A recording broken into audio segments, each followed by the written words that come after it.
Okay, hello, welcome. How are we? How are we, legends? Yeah, it's been a while. Been a while since I've done a video, but got some time this morning, and the market's looking interesting. So people are freaking out, as always. But let's have a look as to why. This is something I've been calling out on Twitter for a long time. That this CME gap here is like there was one here that we closed during the week. But now, like the one that's been open this entire time since like the 11th of July, like it's been open here the entire time.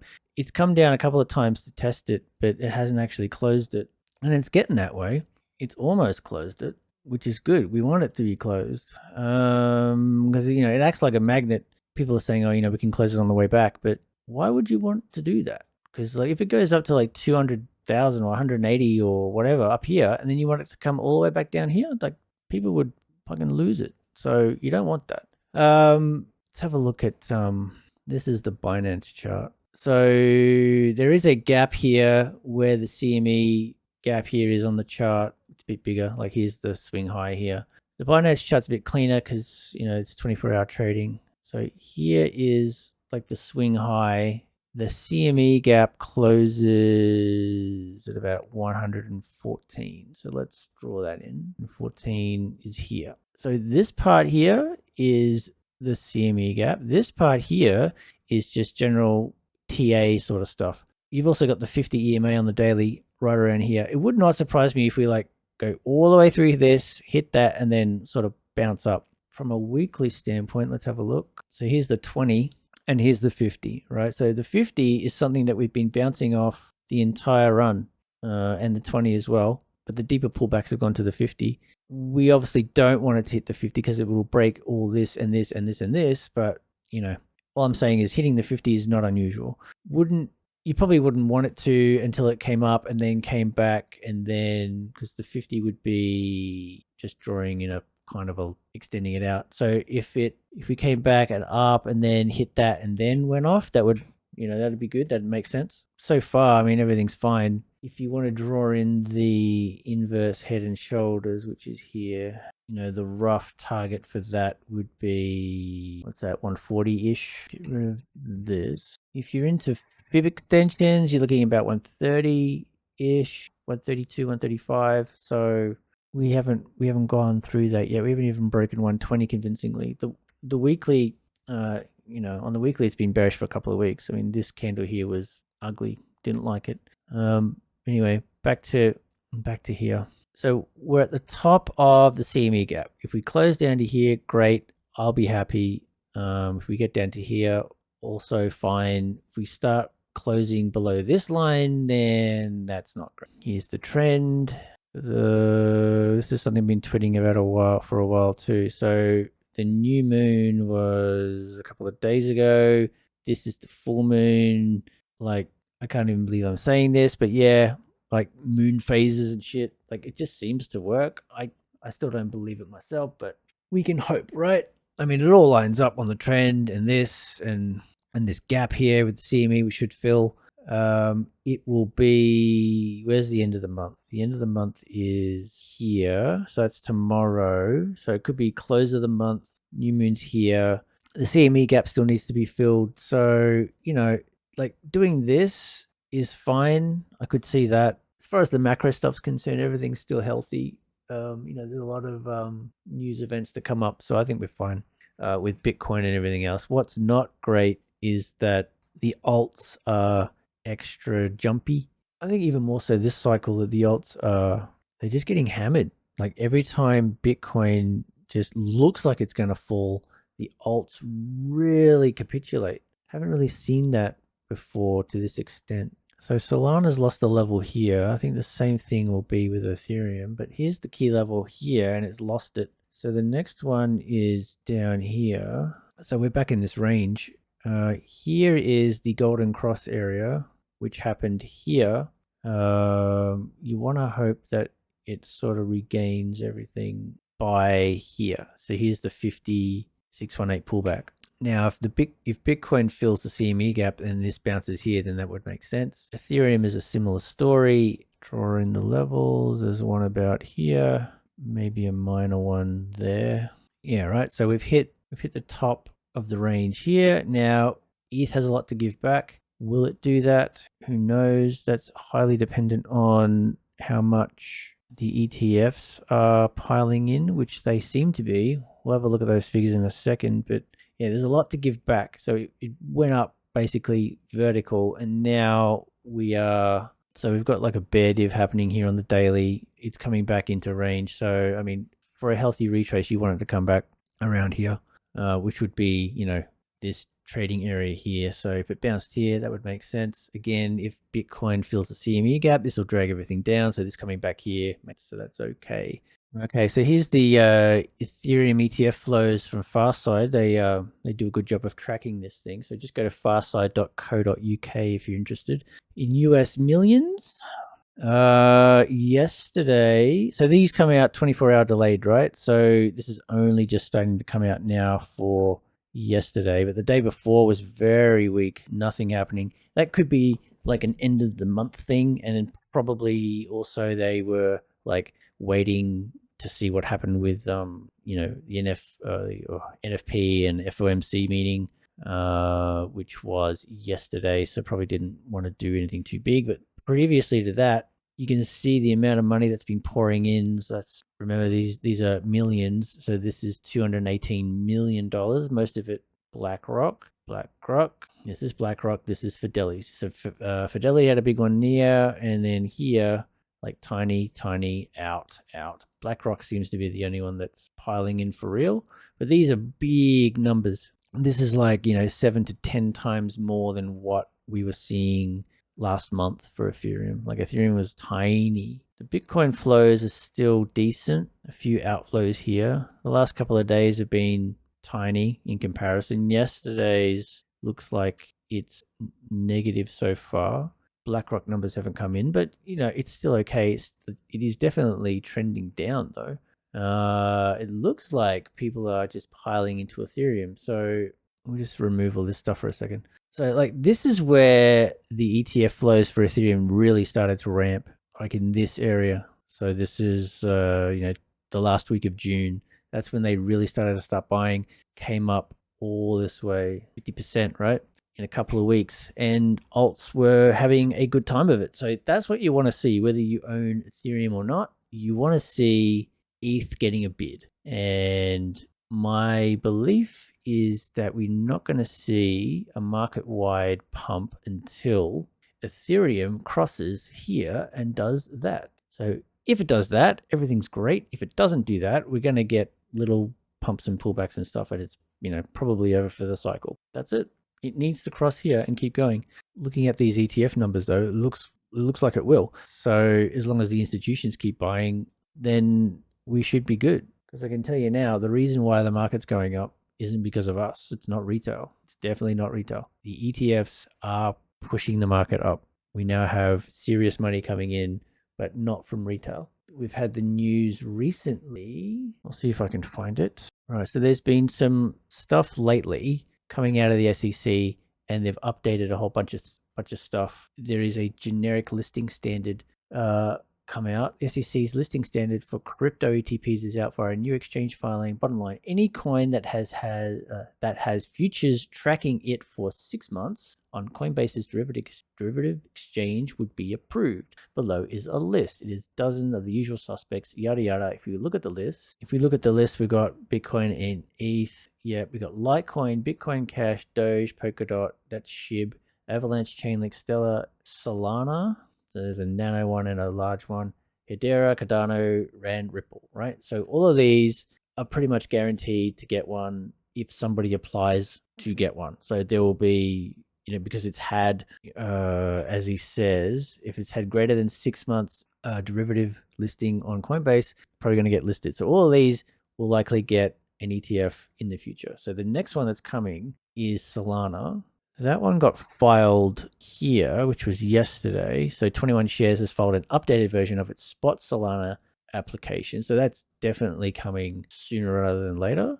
The thing with that one is also it will likely have staking involved too. So that's good for the institutions. Institutions love staking. It means that they can buy the asset, then hedge it short, and just milk the yield.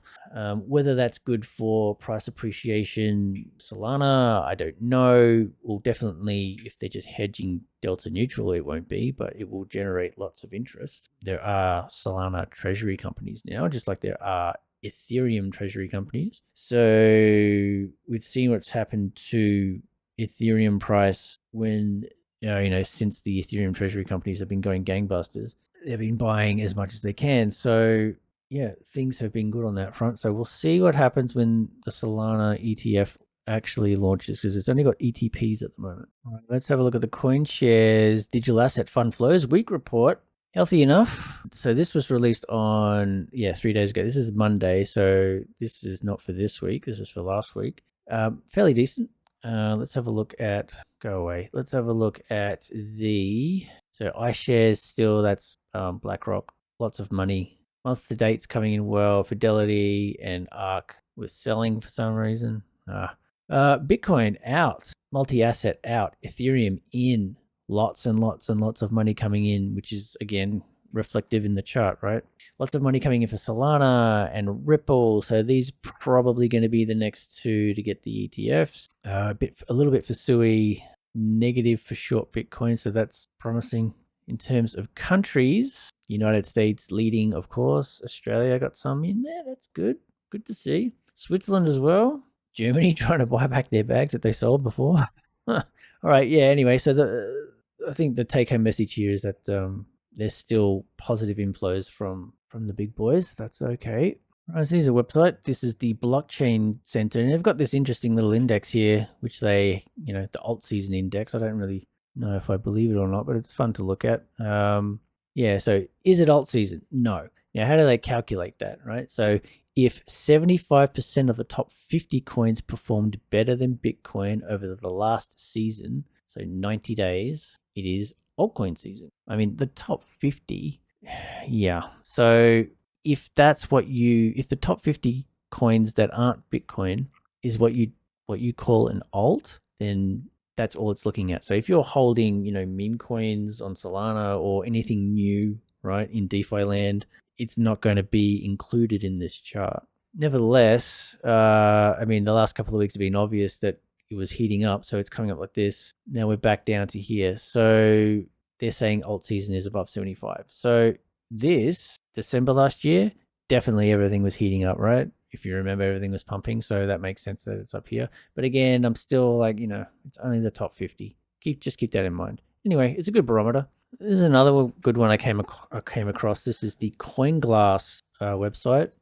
They have a bull market peak indicators, and it's just this big list of all these things that usually mark the top. That doesn't mean that they all need to hit at once for you to start selling, but at the moment, none of them are hitting.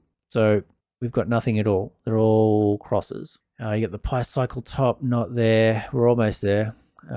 Pure multiple, almost. Bitcoin Revo chart.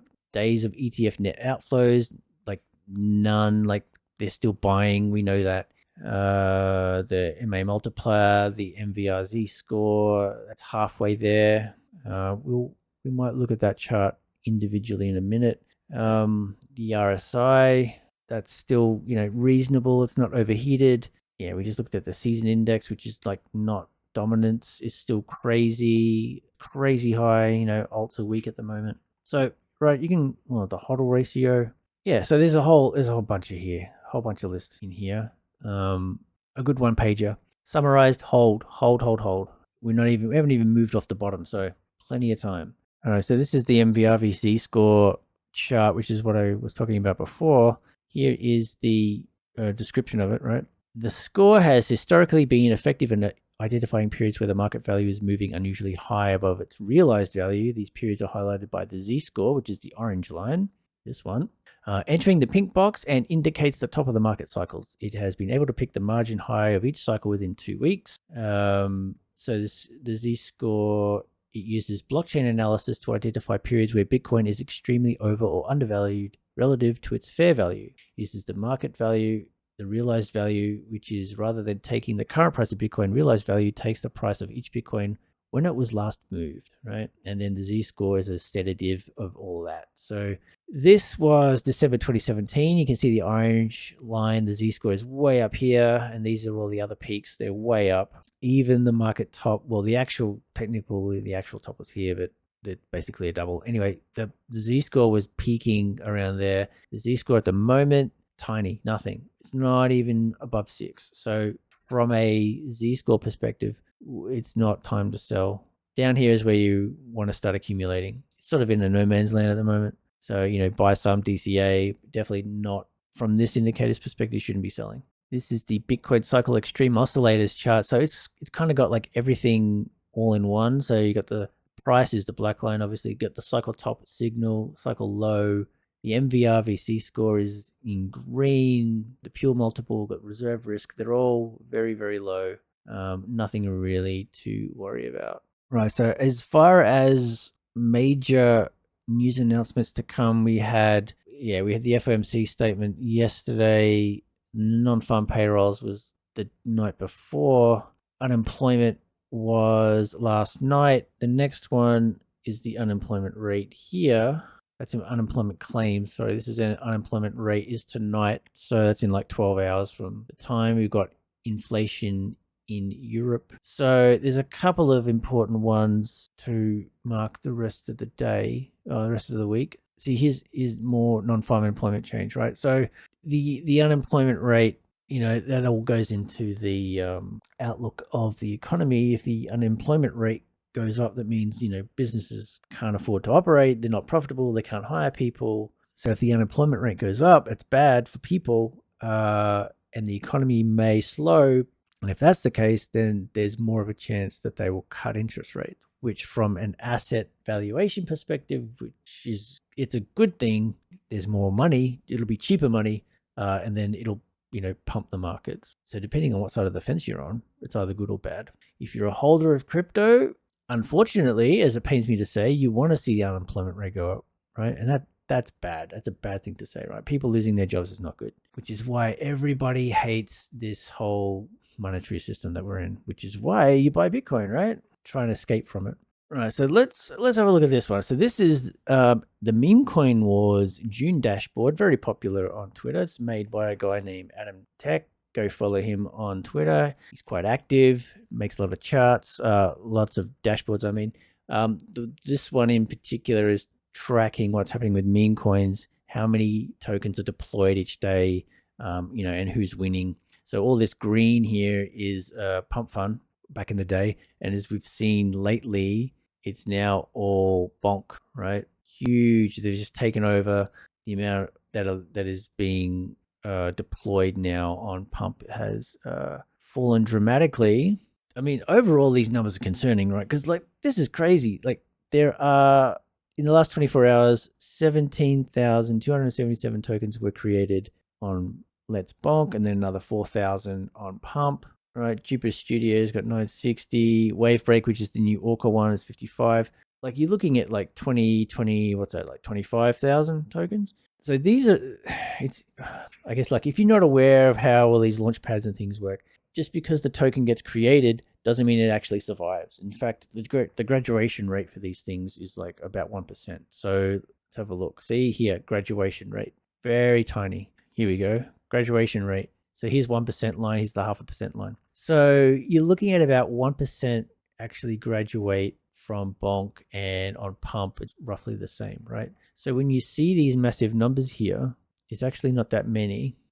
16 on launch load, 26 on pump, 193 on bonk. So, which means they make it out of the bonding curve, right? So they have this, it's kind of like an auction or whatever, and people get in the bonding curve and they're literally buying the meme coin the second that it's created. And if it gets to a certain amount of market cap, which I think is $69,000 in market, all of the money that's in there gets locked and then moved to a DEX. So the Let's Bonk stuff goes to a Radium pool, and the Pump Fund stuff goes to the Pump Fund DEX. And the liquidity's there and it's locked and it can't go away, right? So there's no rug pulls or anything.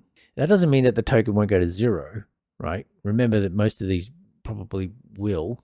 Out of the 1% of these that are created, like only 1% graduate, and then maybe only like 1% of those actually make it past, a day or two. So it's really PvP, like what they like to call PvP. So it's player versus player. So you're really trying to get as much money as you can super quickly. So there's lots of scalping and there's bots everywhere. And, unless you're using advanced tools, you are behind the 8 ball. And I mean, stepping it up from just like using Radium or Jupiter or something like that. You need to use things like Axiom, like these trading interfaces that have advanced tools that let you do, almost like machine gun bloody swaps, but it involves you depositing money into that system. So you would put some, not all of it, right? So you have to deposit money into a wallet that they also have access to, their bots and that.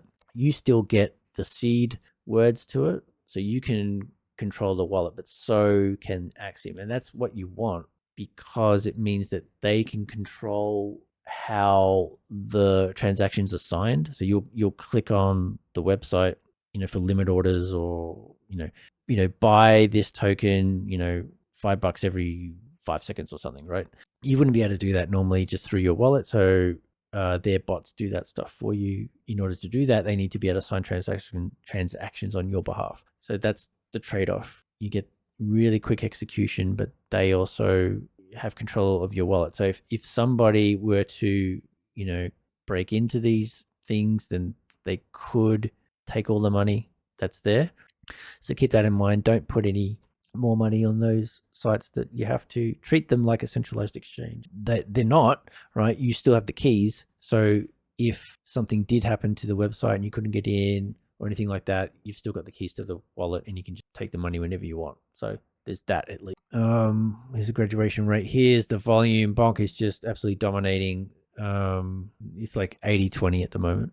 Launchpad volume is increasing though. So from an altcoin season perspective, that's a good thing. You want to see this number going up. You don't want to see it going down. You want to see the degenerates keep playing to keep the froth going.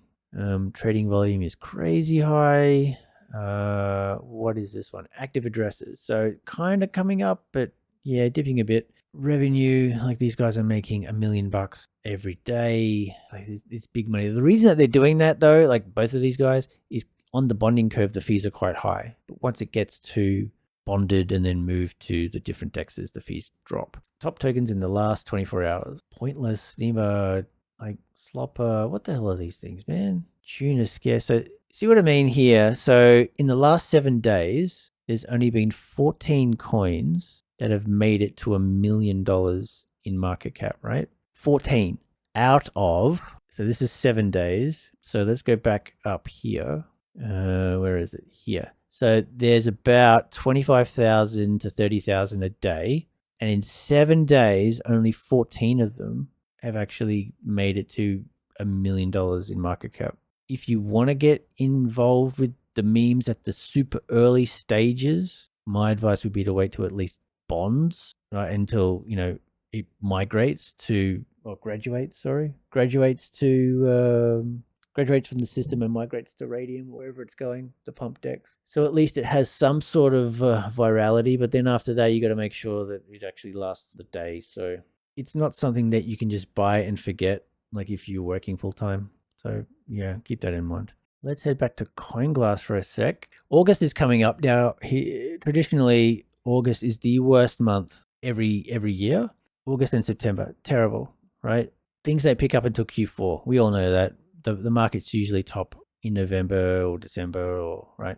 But August and September are the worst. This is summer, right? So in the northern hemisphere, so that's where a lot of the volume comes from. So it makes sense that July and August would be not as great, just from volume perspective. But yeah, traditionally August and September are pretty shit.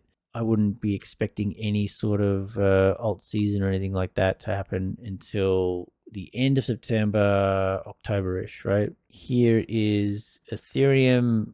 It's much the same. September's pretty bad. The best months for Ethereum at the start of the year. Yeah, September's pretty bad, but it picks up again in Q4. So, if you can hang on for Q4, you should be fine, I guess is what I'm saying. Q4 is not that far away. See, here's November, right? That's Q4. That's Q1, which is good for Ethereum. Here's December, again, Q4. So, and we're, coming up to August and September, which is usually the worst. So on a weekly perspective, yeah, maybe we come back and then you want to hope that we see some bullish towards the end of the year. And then for me personally, I'll be taking some off the table towards the end of this year. How much, I don't know. Depends on how the market goes. But yeah, for me, I think Q4. All right, that's it for me for this one. Hope you guys have a good weekend. I'll talk to you soon.